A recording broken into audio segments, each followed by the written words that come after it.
Hey guys, my phone completely cut me off after 17 minutes, so I apologize. So this will be part 2, and the other video will be part 1. But we were in the middle of talking about the book Shutter. Now, I got introduced to this author by an old friend of mine back in high school. I had read her Blues for Nightmare series, and I had loved it. Growing up, I read her Project 17 book. That was my ultimate favorite book from her. But ever since I became a devout Christian, fortunately, I can no longer read Project 17 because it deals with a haunted asylum. But anyway, besides that, so I've been wanting to read this book forever, and I could never find this book anywhere. The library where I lived at, where I used to live, never had it. This library here, they don't have it either. So, and this book wasn't on Kindle Unlimited. So, I found out Amazon did have the ebook for it, and I grabbed that opportunity. So, anyway, Shutter is about a girl named Day, who one day she goes into, not really a grocery store, it's a little small store.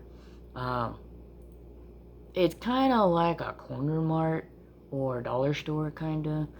And she goes in there with some friends because she has a huge hankering for a peanut butter saltwater taffy. And while she's in there, she notices this strange boy who's about her age, 16, 17, wearing some kind of old clothing, a hoodie over his head, trying to hide his face, acting a little weird. She kind of follows him, takes his pictures, and ends up realizing that he follows her home and he was hiding in her shed, and finds out his name is Julian and he is basically on the run. He escaped to prison because he was accused of murdering his father.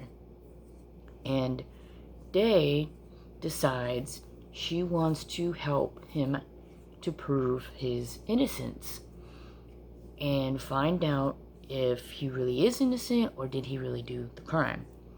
Obviously, Julian is claiming that he is innocent. Again, I've always loved Lori Faria Stolarz's books. I have her Jane Anonymous book. I have the sequel to that book. I love all her books. I have Welcome to Dark House, Return to Dark House.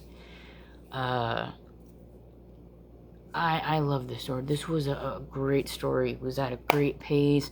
The suspense was really good. Once you start getting to know Julian more, you realize there's definitely a lot that's going on, to the point where I really felt for Julian. And why is this thing constantly cutting me off? Alright, part 3 coming.